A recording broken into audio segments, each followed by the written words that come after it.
அரசியல், அதாவது நம்ம சொசைட்டில நாள்தோறும் நடந்துட்டு இருக்கக்கூடிய ஒரு விஷயத்த பத்தி படத்துல பேசி இருக்காங்க. சோ ட்ரெய்லர் போடும் போதே வந்து based on true emotions and pain அப்படின்னு போட்டிருந்தாங்க. பேஸ்ட் ஆன் ட்ரூ ஸ்டோரி அப்படின்னு தான் நாம பார்ப்போம். ஏன்னா நம்ம கண்ணுக்கு படாத கஷ்டங்களையும் துயரங்களையும் அந்த எளிய மனிதர்கள் நாள்தோறும் அனுபவிச்சுட்டு இருக்காங்க. சோ அவங்களோட வழியை இந்த ஸ்கிரீன்ல கொண்டு வரணும் அப்படின்ற முயற்சி தான் நாற்கர போர்.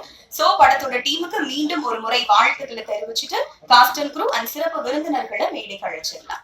முதலாவதாக நாற்கர போர் படத்தின் தயாரிப்பாளர் திரு எஸ் வேலாயுதம் அவர்களை அன்போடு மேடைக்கு அழைக்கிறோம்.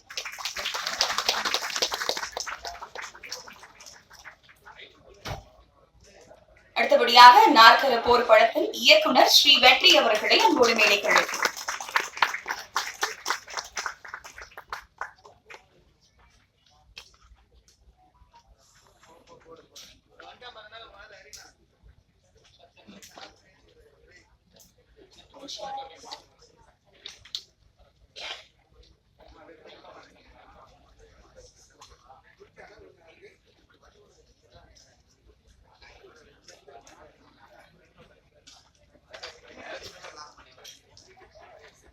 நாற்கர போர் படத்தின் இயக்குனர் ஸ்ரீ வெற்றி அவர்களை அன்போடு மேடைக்கு அழைக்கிறோம்.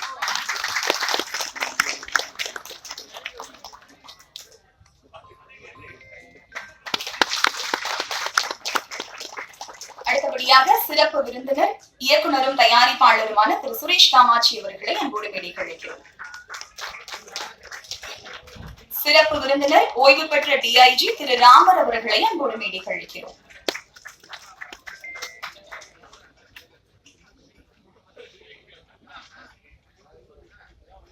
ஸ்பெஷல் கெஸ்ட் நம்ம எல்லாருக்கும் பிடித்தமான ஒரு நடிகை, இன்னைக்கு கியூட்டா கப்புலா வந்திருக்காங்க, திருமதி நமிதா மற்றும் திரு வீரா அவர்களை அன்போடு மேடைக்கு அழைக்கிறோம்.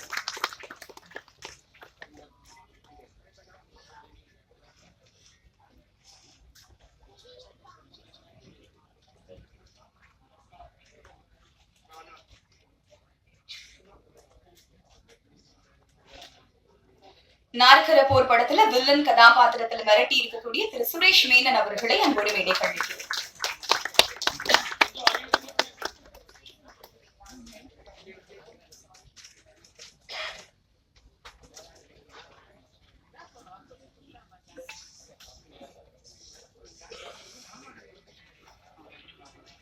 சிறப்பு விருந்தினர் இயக்குனர் மீரா கதிரவன் அவர்களை அன்போடு மேடைக்கு அழைக்கிறோம்.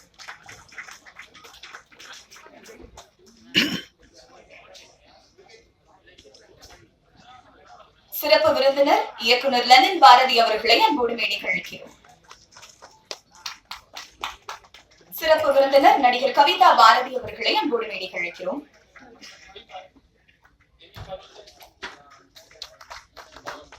சிறப்பு விருந்தினர் திரு லெனின் பாரதி அவர்களை அன்போடு மேடைக்கு அழைக்கிறோம். சிறப்பு விருந்தினர் இயக்குனர் யுரேகா அவர்களை அன்போடு மேடைக்கு அழைக்கிறோம்.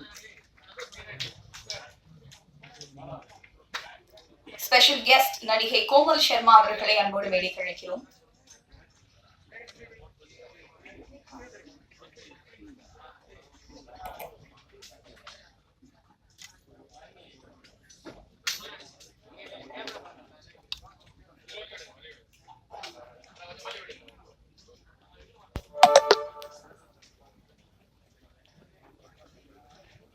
அடுத்தபடியாக சிறப்பு விருந்தினர் அமுதகானம் புகழ் திரு ஆதவன் அவர்களை அன்போடு மேடைக்கு அழைக்கிறோம்.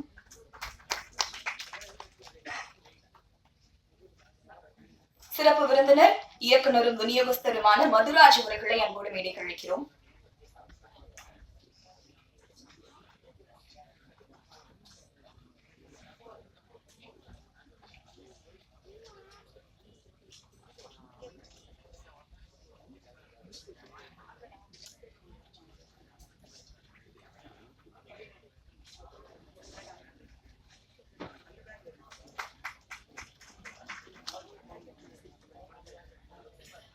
நாற்கர போர் கதையின் நாயகன் திரு லிங்கேஷ் அவர்களை அன்போடு மேடைக்கு அழைக்கிறோம்.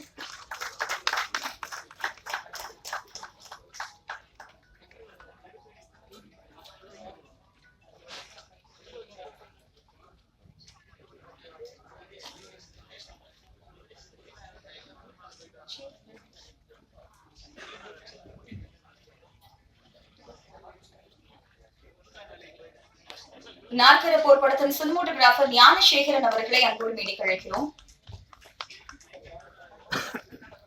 நாற்கர போர் கதையின் குட்டி நாயகன் திரு அஸ்வின் அவர்களை அன்போடு மேடைக்கு அழைக்கிறோம்.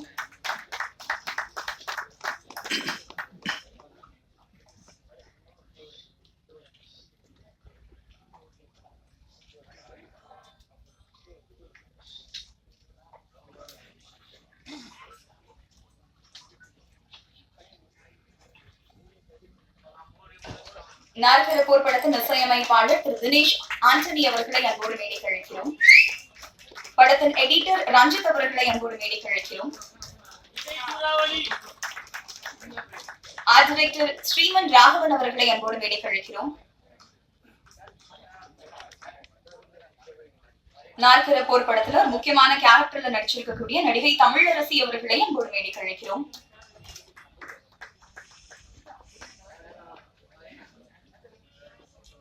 மற்றும் ஒரு முக்கியமான கதாபாத்திரத்துல நடிச்சிருக்கக்கூடிய நடிகர் சோலை மனு அவர்களை அன்போடு மேடைக்கு அழைக்கிறோம். நாற்கர போர் படத்துல ஒரு முக்கியமான கேரக்டர் பிளே பண்ணிருக்கக்கூடிய நடிகர் இப்ராஹிம் அவர்களை அன்போடு மேடைக்கு அழைக்கிறோம்.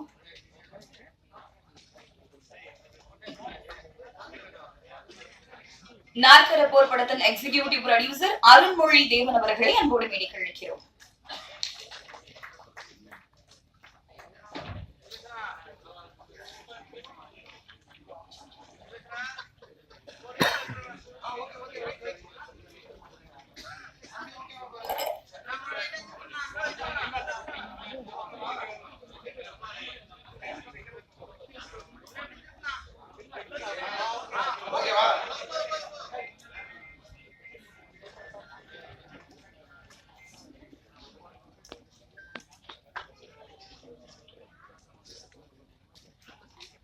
நாற்கர போர் படத்துல நடிச்சிருக்கக்கூடிய விசித்திரன் மற்றும் ராம்குமார் இருவரையும் அன்போடு மேடைக்கு அழைக்கிறோம்.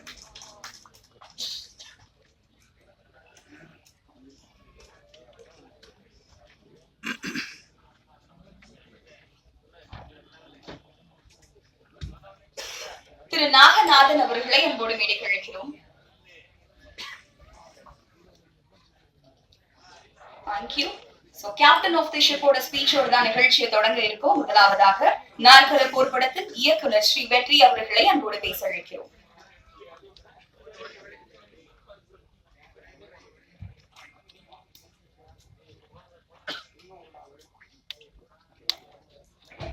அனைவருக்கும் மாலை வணக்கம். முதல் மேடை கொஞ்சம் பதட்டமா இருக்கு. படப்பிடிப்பு தளத்துல வந்து மைக்கை பிடிச்சி எல்லாத்தையும் வேலை வாங்குறது ஒரு ஈஸியா நடந்துடும். இந்த மாதிரி ஒரு பிரச்சனை மீடியா அவங்க முன்னாடி வந்து பேசுறது கொஞ்சம் பதட்டத்தை கொடுக்குது. எல்லாருக்கும் இருக்கிற முதல் பட அந்த பதட்டம். அனைவருக்கும் முதல்ல மாலை வணக்கத்தை தெரிவிச்சுக்கிறேன். வந்திருக்கக்கூடிய பத்திரிகை நண்பர்கள், ஊடக நண்பர்கள், இணையதள நண்பர்கள் அனைவருக்கும் நன்றி கலந்த வணக்கத்தை தெரிவிச்சுக்கிறேன். அப்புறம் மேடையில் அமைந்திருக்கிற திரைத்துறையை சார்ந்த, துறையில் தவிர்க்க முடியாத ஒரு முக்கிய பங்கு வகிக்கிற இயக்குநர்களே, முக்கிய பங்கு வகிக்கிற தயாரிப்பாளர்களே, முக்கிய பங்கு வகிக்கிற அனுபவம் வாய்ந்த மூத்த கலைஞர்களே, உங்கள் அனைவருக்கும் எனது நன்றி கலந்த வணக்கத்தை தெரிவிச்சுக்கிறேன். அதுக்கப்புறம் நாற்கர போர் படத்துடைய டெக்னீஷியன்ஸ் அனைவருக்கும், நடிகர்கள் அனைவருக்கும் என்னுடைய நன்றி கலந்த வணக்கத்தை தெரிவிச்சுக்கிறேன். அதுக்கப்புறம் இங்கே வந்திருக்கிற பார்வையாளராக வந்திருக்கிற அனைவருக்கும் என்னுடைய நன்றி கலந்த வணக்கத்தை தெரிவிச்சுக்கிறேன்.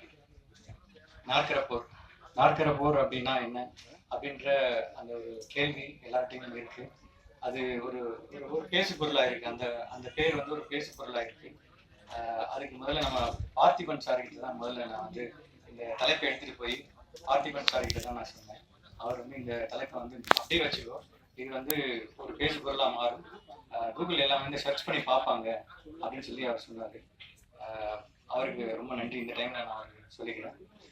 நாற்கர போர்னா என்ன அப்படின்னா, நாற்கரம் அப்படின்றது ஒரு 4 பக்கங்களை இணைக்கக்கூடிய அந்த சதுரத்துக்கு பேர் தான் நாற்கரம் சொல்லி சொல்றாங்க. அந்த 4 பக்கங்கள் ஈக்குவலா இருந்தாலும் சரி, இல்ல சாய் சதுரமா இருந்தாலும் சரி, இல்ல செவ்வகமா இருந்தாலும் சரி, அதுக்கு பேர் நாற்கரம் தான். இந்த நாற்கரம் வந்து சதுரங்க விளையாட்டோட சதுரங்க கட்டத்தை குறிக்கிறது. இந்த கட்டத்தை, சதுரங்க கட்டத்தை வந்து நம்ம வந்து சமூகமா எடுத்துக்கலாம், நாடா எடுத்துக்கலாம். அந்த கட்டத்துல இருக்கிற சதுரங்க கட்டத்துல இருக்கிற வெள்ளை காய்களுக்கும் கருப்பு காய்களுக்கும் நடுவுல வந்து ஒரு காலங்காலமா ஒரு போர் இருந்துகிட்டே இருக்கும். அந்த வெள்ளை காய்களை வந்து நம்ம பணக்காரன், கார்ப்பரேட், அரசியல்வாதி, அதிகார வர்க்கம் அப்படி எல்லாம் நம்ம அதுல வந்து பொருத்தி பார்த்துக்கலாம். கருப்பு காய்களுக்கு வந்து நம்ம என்னன்னா ஏழை, ஒடுக்கப்பட்டவர்கள், ஏமாற்றப்படுபவர்கள் இப்படி எல்லாத்தையும் நம்ம சேர்த்துக்கலாம். இந்த 2 பேருக்குமான வார், அதாவது போர் வந்து காலங்காலமா இருந்துட்டு இருக்கு அப்படின்றது தான் நம்ம நாற்கர போர்னு வந்து வச்சிருக்கோம். இந்த படத்துல ஒர்க் பண்ண டெக்னீஷியன்ஸ் எல்லாருமே ரொம்ப அற்புதமா ஒர்க் பண்ணியிருக்காங்க. முதல்ல இந்த படத்தினுடைய கதை நாயகன் லிங்கேஷ், அவர் தன்னுடைய முழு உழைப்பையும் இதுல வந்து போட்டிருக்காரு. அதுக்கப்புறம் இந்த நடிச்ச மாஸ்டர் அஸ்வின், அதுக்கப்புறம் அபர்நிதி, அதுக்கப்புறம் சோலை மனோ, அதுக்கப்புறம் தமிழரசி, அதுக்கப்புறம் இப்ராஹிம், அதுக்கப்புறம் அன்பு, அதுக்கப்புறம் இந்த மாதிரி எல்லாருமே வந்து அவங்கவுங்க பங்களிப்பை 200% வந்து கொடுத்துருக்காங்க. இதை நாம் இந்த படத்தை பற்றி பெருமையாக சொல்றதை விட நீங்கள் எல்லாருமே வந்து படம் பார்த்துட்டு நீங்கள் அதை சொன்னீங்கன்னா எனக்கு ரொம்ப அது மகிழ்ச்சியாகவும் பெருமையாகவும் இருக்கும். அதுக்கப்புறம் இந்த படம் அமையறதுக்கு முக்கிய காரணமாக இருந்த திரு வேலாயுதம் சார், தயாரிப்பாளர் வேலாயுதம் சார் அவர்களுக்கு நான் வந்து இந்த நேரத்தில் நன்றி கடன் பட்டிருக்கேன். அவருக்கு ரொம்ப நன்றி சொல்லியிருக்கேன். அவர் கதை கேட்டோன்னே எந்த ஒரு ஆட்சேபனையும் சொல்லாமல் நம்ம இதை பண்ணலாம் அப்படின்னு சொல்லிட்டு ஒரு முழு சுதந்திரம் கொடுத்து இந்த படத்தை இதுவும் வந்து கொண்டு நிப்பாட்டியிருக்காரு. அதுக்கப்புறம் மேனேஜர் செல்வம், அவரும் வந்து இடையிடையே பிரச்சனை ஏற்படும் போது அவர் வந்து எல்லாத்தையும் சமாதானம் பண்ணி அவர் இந்த படத்தை இங்கே கொண்டு நிப்பாட்டியிருக்காரு. இன்னொரு மத்தளத்துக்கு 2 பக்கம் அடின்னு சொல்லுவாங்கல்ல, அந்த மாதிரி வந்து அருண்மொழி தேவன் அவரும் இந்த படத்துல வந்து ரொம்ப நெருக்கடியான காலகட்டத்தில் வந்து சப்போர்ட் பண்ணி இதை அடுத்த லெவலுக்கு கொண்டு வந்து நிப்பாட்டியிருக்காரு. எனக்கு, டெக்னீஷியன்ஸுக்கு, அதுக்கப்புறம் அருண்மொழி தேவனுக்கு, தயாரிப்பாளருக்கு, இந்த இவங்களுக்குள்ள ஏதாவது பிரச்சனை வரும்போது இடையில மாட்டிக்கிட்டது வந்து லிங்கேஷ். அவரும் வந்து இது ஒரு ஈபியாவே ஒர்க் பண்ணி இந்த படத்தை வந்து நல்லபடியாக முடிச்சு இன்னைக்கு வந்து நிப்பாட்டியிருக்காரு. அதுக்கப்புறம் இந்த படம் இந்த லெவலுக்கு வர்றதுக்கு முக்கிய காரணம் வந்து தயாரிப்பாளர் திரு சுரேஷ் காமாட்சி அவர்கள். இந்த படத்தை பார்த்துட்டு இந்த படத்தை பார்த்த உடனே நம்ம கண்டிப்பாக ஒரு நல்ல இடத்துல கொண்டு போய் சேரணும், இது நல்ல ஒரு மெசேஜ் உள்ள படம், இது வந்து நான் கரெக்டான ஒரு இடத்துல கொண்டு போய் சேர்க்கணும்னு சொல்லிட்டு இவ்வளோ தூரம் அவர் தூக்கிட்டு வந்திருக்காரு. அவர் தூக்கிட்டு வந்து இந்த இடத்துல வந்து வச்சிருக்காரு. படத்தை ரிலீஸ் வந்து பண்ண போறாரு. ஆனால் ரொம்ப நன்றி. அப்புறம் இந்த படத்தில் ஒர்க் பண்ண டெக்னீஷியன்ஸ் அப்புறமே கேமராமேன் அர்ஜுன் ரவி, ஞானசேகரன், அதுக்கப்புறம் editor Ranjith, music director Dinesh Antony, editor Kalai Thiruman Raghavan, இப்படி எல்லாருமே வந்து அவங்க உழைப்பை கரெக்டாக போட்டிருக்காங்க. இந்த படம் ஒரு பேசு பொருளாக மாறும், ஒரு முக்கிய விவாதத்தை இந்த படம் வந்து ஏற்படுத்தும் அப்படின்ற நம்பிக்கை எனக்கு இருக்கு. நல்ல படங்களை வந்து என்றைக்குமே மக்களும் சரி, பத்திரிகையாளர்களும் சரி, என்றைக்குமே தவற விட்டதும் இல்லை, அதை வந்து கொண்டாட தவறியதும் இல்லை. இது உங்கள் பார்வைக்கு, உங்களுடைய இதுக்கு விடுறேன். நீங்கள் இந்த படம் பார்த்துட்டு உண்மையான கருத்து உங்களுக்கு பிடிச்சிருக்கு பிடிக்கல அப்படின்ற எந்த கருத்தாக இருந்தாலும் சரி, அது மக்களுக்கு வந்து கொண்டு போய் சேர்க்கணும். வந்திருக்கக்கூடிய எல்லாருக்குமே வந்து நன்றியை தெரிவிச்சுக்கிறேன். நன்றி, வணக்கம்.